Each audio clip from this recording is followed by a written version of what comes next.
Hello everyone, আসসালামু আলাইকুম। Welcome back to my channel. সন্ধ্যাবেলা এরকম কড়া লিকারের 1 কাপ চায়ের সাথে যদি থাকে নিজের হাতে বানানো বিস্কিট, তাহলে তো সন্ধ্যাটা বেশ জমে যায়। আজকে আপনাদের সাথে শেয়ার করব আটা দিয়েই দারুণ মজার বিস্কিটের রেসিপি।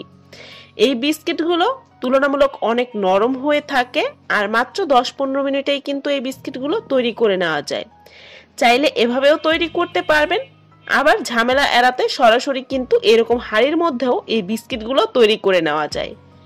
আশা করছি আজকের রেসিপিটা আপনাদের কাছে ভালো লাগবে। আজকের রেসিপির জন্য প্রথমেই একটা মিক্সিং বোলের মধ্যে নিয়ে নিচ্ছি আধা কাপ পরিমাণ তেল। তবে আপনারা চাইলে কিন্তু এখানে ঘিটা ব্যবহার করতে পারবেন, আর ঘি ব্যবহার করলে কিন্তু এই বিস্কিটের টেস্ট বহু গুণে বেড়ে যাবে। দিয়ে দিচ্ছি আধা কাপ পরিমাণ চিনি। এখানে আমি কিন্তু গুঁড়া চিনিটা ব্যবহার করেছি। এখন শুকনো উপকরণগুলো একে একে দিয়ে দিচ্ছি। দিয়ে দিয়েছি 1 কাপ পরিমাণ আটা, তবে আটার পরিবর্তে চাইলে কিন্তু ময়দাটাও ব্যবহার করা যাবে। গুঁড়া দুধ ব্যবহার করেছি 1 টেবিল চামচ পরিমাণ, বেকিং পাউডার ব্যবহার করেছি 1 চা চামচ পরিমাণ, সেই সাথে 1/4 চা চামচের মতো লবণ। এখন শুকনো উপকরণগুলো চেলে নিয়ে হাতের সাহায্যে সুন্দর মতো সবকিছু একসাথে মথে নিতে হবে। সুন্দর একটা ঘ্রাণের জন্য আমি এখানে 2টা এলাচের ভেতরে যে বিচিগুলো থাকে সেগুলোকে গুঁড়ো করে ব্যবহার করেছি, তবে আপনারা চাইলে কিন্তু বাদও দিতে পারবেন। তবে এই এলাচের গুঁড়োটা ব্যবহার করলে কিন্তু অনেক সুন্দর একটা ফ্লেভার পাওয়া যায়। আমাদের বিস্কিটের ডোটা একেবারেই কিন্তু রেডি। এখন একে একে বিস্কিটগুলো তৈরি করে নেওয়ার পালা। বিস্কিটগুলো তৈরি করাও খুব সহজ। হাতের মধ্যে কিছুটা ডো নিয়ে একটু ঘুরিয়ে নিলেই দেখবেন বিস্কিটগুলো সুন্দর মতো তৈরি হয়ে যাবে। আমি এখানে একটু লম্বা শেপের বিস্কিটগুলো তৈরি করেছি, তবে আপনারা চাইলে কিন্তু গোল করেও এই বিস্কিটগুলো তৈরি করে নিতে পারবেন। সাধারণত বিস্কিট যেভাবে তৈরি করা হয়, অর্থাৎ পিৎজা ট্রে বা স্টিলের যে কোনো প্লেটের মধ্যে একটু তেল বা ঘি ব্রাশ করে নিয়ে এর মধ্যে একে একে বিস্কিটগুলো বিছিয়ে দিলেই কিন্তু হয়ে যায়। এরপরে এই বিস্কিটগুলোকে একটা কাঁটা চামচ দিয়ে আমি এইরকম একটু ছিদ্র করে নিচ্ছি বা দাগ কেটে নিচ্ছি। এখন একটা হাঁড়ির মধ্যে স্ট্যান্ড বসিয়ে তার উপরে এই প্লেটটা আমি বসিয়ে দিচ্ছি।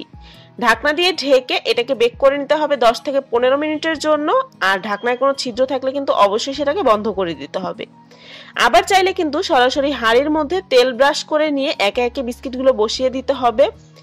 12 মিনিটের মাথায় কিন্তু আমার বিস্কিটগুলো হয়ে গিয়েছে। চুলার হিটটা কিন্তু লোতে করে বিস্কিটগুলো তৈরি করে নিতে হবে। নিচে কিন্তু কোনো রকমের পার্চমেন্ট পেপার বা বেকিং পেপার বেছানোর কোনো প্রয়োজন নেই। এমনিতেই দেখতে পাচ্ছেন বিস্কিটগুলো কিন্তু সুন্দর মতো উঠে আসছে। আর হাঁড়িটাকে কিন্তু অবশ্যই ঢেকে দিতে হবে। আর ঢাকনায় কোনো ছিদ্র থাকলে কিন্তু অবশ্যই সেটাকে একটা কাগজ বা লং দিয়ে বন্ধ করে দিতে হবে। একে একে বিস্কিটগুলো তৈরি করে নিচ্ছি, আর পেছন থেকেও দেখতে পাচ্ছেন খুব সুন্দর একটা কালার চলে এসেছে।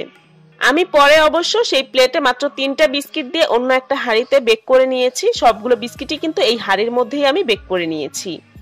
প্লেটের বিস্কিটগুলোও কিন্তু দেখতে পাচ্ছেন খুব সুন্দর করেই কিন্তু কালার চলে এসেছে। আপনারা চাইলে এই বিস্কিটের উপরে বাদাম কুচি বা তিল ছড়িয়েও কিন্তু বিস্কিটগুলো বেক করে নিতে পারেন। বিস্কিটগুলো কিন্তু অনেক নরম হয়ে থাকে। বেক করার পরে কিন্তু সাথে সাথে এই বিস্কিটগুলোকে হাঁড়ি থেকে তুলতে যাবেন না। অবশ্যই ভালো মতো ঠান্ডা হলে তারপরে বিস্কিটগুলো তুলতে হবে, কারণ এগুলো বেক হওয়ার পরে কিন্তু নরম থাকবে বেশ। ঠান্ডা হতে হতে এরকম ক্রিস্পি হয়ে যাবে বিস্কিটগুলো। দেখে আশা করছি বুঝতে পারছেন যে এই বিস্কিটগুলো কতটা ক্রিস্পি আর সফট হয়েছে।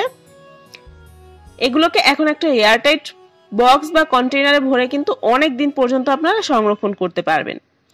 আশা করছি আজকের এই বিস্কিটের রেসিপিটা আপনাদের কাছে ভালো লেগেছে। যদি ভালো লেগে থাকে ভিডিওতে একটি লাইক দিয়ে ফ্রেন্ডস এন্ড ফ্যামিলির সাথে আমার আজকের রেসিপিটা শেয়ার করবেন।